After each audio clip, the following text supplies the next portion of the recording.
Jurgen, we'll start with obviously the incident between Andy Robertson and the assistant referee last week. Obviously it's been resolved now as well. How satisfied are you with the resolution and the approach taken by all parties involved? Very. I think it's now really dealt with really well in the end. How I said, I wasn't aware of it during the game, not at all. I only got the news after the game, then didn't want to see the pictures before the press conference because it makes life then at least a little bit easier if you don't know exactly what's happening. And I have no clue what happened actually. So, and meanwhile I saw it, of course, and no, I spoke to Robbo and all the other guys, not to the assistant, was not involved in that talk, but I think it's now dealt with really well, and so now we can carry on. I've asked you many times about Jude Bellingham this season. Did you? Yeah. Is this definitely the last time I'm going to have to ask you, because is there now no chance at all of him joining Liverpool? And if that's the case, how is the decision not to pursue interest in him being reached? There's nothing to say about, to be honest. So if we don't speak about players we sign or not sign, why would we now speak about these kind of speculations and these kind of news? So it's really nothing to say about. I'm looking at it from the point of view that... From your point of view? Well, last week you said to me, 100% your responsibility what goes on the pitch, and this season is 100% your responsibility. Yes. Aren't there other factors at play? So if you're interested in a player but you're not necessarily able to get that deal done, then it's not necessarily down to you. So there's other factors rather than it being down to you solely. No, and it's still the case. It's nothing. It was always like this. It's never changed. So it's not about Jude Bellingham now. What my answer now? Definitely not. But it's always the case. I never understood. So why we constantly talk about things we theoretically cannot have. So we cannot have 6 players in a summer for everybody's 100 million, for example. Everybody would say that's okay, that's kind of clear. So, and that's the thing, you have to realize what you can do, and then you have to work with it. So how much money do we have available, and then you have to work with it, and that's the job you have to do. And it's not about, we are not children.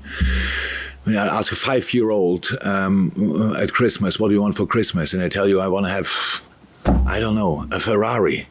You wouldn't say, oh, that's a good idea. You would say, no, it's too expensive, and anyway, you cannot drive it. So, and that's how it is. If this kid is then the whole life unhappy because he cannot get a Ferrari, that would be a really sad life. It's just what can you make, what can you do? And then you do it. And then you work with that. And nothing else to say about. And it was always how I worked. Whatever I want and whatever we need, what we need and what we want, we try absolutely everything to get it. But there are moments when you have to accept that this or that is not possible for us. And then you just step aside and do different stuff. Just on the game, Leeds obviously the only team to have won at Anfield in the Premier League this season. But they owe us 3 points. What are you expecting again? Big fight, massive fight. The situation Leeds is in. The last game, of course, as well, which these kind of games can happen. They try everything. I actually think they're not in a pretty good moment.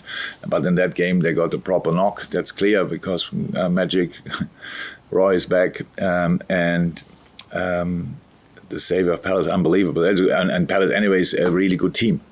A really good team, and you could see that again in these situations, how they played their counterattacks, how they played football in general. So it was a tough one, where maybe people thought, oh, Leeds should win against Palace, but when you see Palace then playing, then you ask yourself, well, why they are in that zone of the or area of the table. So we expect them to be absolutely on their toes, massive fight. Proper atmosphere, so will be a tough one, but we have to build now again on 2 games who were good or in moments really good, and for different reasons, and especially the second half against Arsenal was obviously really good, and we have to build on that, and that's what we'll try. Just following on from that, there seemed to be kind of, after the second goal, and it was an almost we got nothing to lose kind of an attitude from some of the players in the way they went about it. Do you feel that has to be captured and replayed now until the rest of the season? It's almost as if you have nothing to lose. Yeah, we have nothing to lose really. So what can we? We are in a position where we don't want to be in the table. That means we have to act a little bit like this. We have to try new things. We have to fight for things. So that's how it is. The things we tried so far this season didn't work out properly, and especially not consistently. And that's what we have to do. Yeah. So I saw that, by the way, earlier. I saw it before we scored the second. You mean when they scored a second goal or what? That didn't happen immediately, to be honest. But yeah, I know. Especially from the moment on when we scored our goal, then it was when we were really in the game, and then it was a top performance even, and so that's good. And now, how I said, we had a long training week, and now we have to make sure that we do the right stuff and bring it on the pitch. So that's how it is. All the things are on the table. Everything is clear. We have our home record is not as bad as the away record, but we play away. So anyway, I'm looking forward to the game, and it's a tough one. Leeds will go with all they have, and we have to go with all we have, and these kind of things. So Leeds will never be an easy game whenever you go there, but should not be an easy game against us as well. So, and that's what we have to make sure. And also mentioned in the game last time, Trent's played a more sort of an inside role at times. He said it wasn't the first time he'd done that, but it's maybe a little more apparent. What do you make of how that is developing, and is that something that you can probably expect to see more in the future, do you think? Yeah, we have to see, yeah. So that's just a possibility for us. A possibility for us. We did, how I said, we did that before. A lot of moments in this game, it was, well, I'm not sure how to say it, but it happened pretty much more often because we wanted it to happen much more often. So it was different to other times, but it's good. It suited him, but we have to see how that fits to other games. And so it's absolutely possible that sometimes we'll do it and sometimes not. And yeah, that's a situation. That's all. But for him, it was good. Trent was in the second half, I think, with the ball super dominant, and it was obviously really helpful. Juliet? Jurgen, is Diaz 100% ready for this one? Yeah, he's 100% ready in training, so that's it now. So that's it. He's now completely normal in training, and now we have to reintegrate him. So he will be in the squad. If nothing happens, then Luis will be in the squad, and from there we go. That's it. You've spoken a lot about him because of his absence from the squad, but does it feel like you've got... Did I speak a lot about him? Well, when you're coming back to training and... Since he, yeah. Is it like having a new player, a new signing back and available for you? Yeah, absolutely, it is. But Luis he developed massively. So in that time now, English getting better, so like really settled. It was here every day how it is with injured players, and especially long-term injured players. They are even more the training ground than all the others. So every day together with therapists and stuff like this. So it really matured again, much more comfortable than he was in the beginning here with everything in a new country, and so that's really good, and that will help him as well. So we're really happy to have him back. He is like a breath of fresh air, and every day he's in training. He loves out there. I said in the beginning when he came, he cannot train with a smile, without a smile on his face, and that's something really special, and that's exactly how he acts now. But it was out for a long time. That was not his season so far. Now last week we played against Arsenal. Game before against Arsenal, the away game against Arsenal was the game when he got injured. So, long time ago. So then one session in Dubai, out again, and now being back, that's really a long time. But it's absolutely fine. He didn't lose his skills. That's good. But how I said, we have to see how we can step by step bring him back in the team. Jurgen, on a similar vein, Thiago came back and got some minutes. Similar to Lewis, how important will it be to have him back available for you in the room? Yeah, super important, of course, Thiago, as well. It was not allowed for that long, but it was long as well. It's insane how quick time runs, how fast it goes. And yeah, it's a different situation, obviously. Thiago is a candidate for starting. If you start Luis, people will tell me about 30 minutes or stuff like this, and then you cannot start him because I have to make the first change a bit early. So that's different. And no, but top. rhythm. He can demand rhythm, how we all know. And when he's fresh, then he's a top player, and that's why we are really happy to have him back in training. So far, it looks all good. And does it almost feel like you're the strongest point you've been for a while in terms of selection with Thiago, Lewis on the way back? Diogo got these kind of players for you? Yeah. If they stay, we had don't like too much to talk about these kind of things, because then next moment you get a call that somebody's out. But we had a couple of problems this week. Ivo couldn't train for 2 days. Should be back today, hopefully. Ali wasn't involved for 2 days. We'll train today individually. So a little bit illness here, a little bit knocks there. So we had a few problems, and hopefully we'll not get more. But if they're all in, then I think we have 5-6 players not in the squad, matchday squad. This is a lot. It's a lot, and they're all training well. I cannot, if it would be easy for me, if somebody is not showing up, then it's a very easy decision, but there are no easy decisions, who stays at home, stuff like this. So that's tough for a few boys, but really good for us. And we never had that, and that's positive, absolutely. You have Carl Toby to a PA at the back. Jurgen, it's been 5 games without a win since the 7-0 against United. Was there a reaction to that result that's maybe worked against you?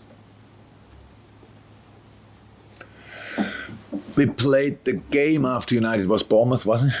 Yeah. And yeah, we didn't play at the same level exactly, but it's different and difficult to replicate performances. So you have to fight into such a game. And in the end, it was obviously everything was tough to take from there. But we could have turned the game around in a specific moment. And didn't, and then after that was, I don't know how was exactly Madrid. So I know it was the results weren't great, but the performances weren't great. After 7-0, I'm not sure you can really learn how to deal with it. To be honest, the boys, it's not that we were flying through the week. It's more these little expectation inside yourself that you think, okay, things are clicking now, I'm scoring, stuff like this, and you realize, oh, it's different.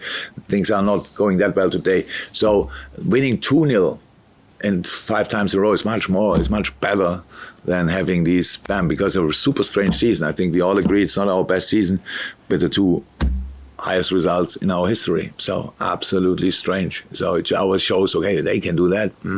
Why can't they do it every week? And it's a good question, and we have to work on the answer. Absolutely, but that's it. The reaction could have been better probably, but it was not intentional. Neither from the boys nor from me. We didn't think we are the greatest just because we beat United with that crazy result. Things happened because we are not consistent. That's this season. We're not consistent this season, and that's the problem. Spoken about last week, you were looking forward to having a full week to work with ahead of this game. Have you been able to do anything different? Yes, of course. You want to know what we do in training, or? Well, no, Of course, yeah, it's different. You can go through pretty much everything what is important in football. You can work on defensive stuff. You can work on offensive stuff. You can do finishing. You can do even endurance if you want. You can do everything in such a long week. You have really time to train. When you usually in a short week, you recover most of the time and give the information all in meetings, and that's a massive difference. That's a week where you turn into a coach again, and not being just a manager to pick the team and set the tactics up and stuff like this. So this is proper coaching. Yeah, I enjoy it a lot. Thank you. One of you. Thanks, Tony. Jurgen, tomorrow is the anniversary of the Hillsborough disaster. Arsenal fans, quite rightly, were commended last Sunday for the respect they showed during the silence. But it's not typical, is it? How incredible do you find it that Liverpool fans are still subjected to chants about Hillsborough, and what can be done about it? First and foremost, you're right. It was probably the most respectful minute of silence I've ever witnessed last week. I was absolutely no noise apart from a little baby, and that was absolutely fine. That you could hear the baby even showed how silent it was. And I have no explanation for this. It's just football supporters can be a really mean group. So that's how it is. If you find a weak point of somebody, then you just put your finger in it. I have a lot of groups, football supporters are guilty of that. Not only in football, in sports in general. You have a look what they don't like, and boom, you put the finger in. I think the more attention you give it, the more often they will do it. It's not so much how other people think about our situation in that specific case as well. It's much more how we think about it. Now, the real special thing is that we as a Liverpool family come still together in these decisive moments. Like tomorrow morning, for example, Hendo and I will go to Anfield and show our respect. And it was not for 1 second a duty since I'm here, because of the way we all deal with it. And that's much more important. If other people don't understand it, I'm not too bothered about, to be honest, because that's their fault, not ours, and why should we really be worried about it? But again, I have to say it was really obvious how the Arsenal supported in that moment, how that worked out. That was touching, to be honest. Hey, thank you so much for checking out the video today. If you want to join redmenplus.com, then do it. If you want to join redmenplus.com and get extra perks like a 20% discount code each and every month of Redmen merch, then yeah, head over to redmenplus.com, join or upgrade to Club Legend status, and you'll be sent that code in your inbox every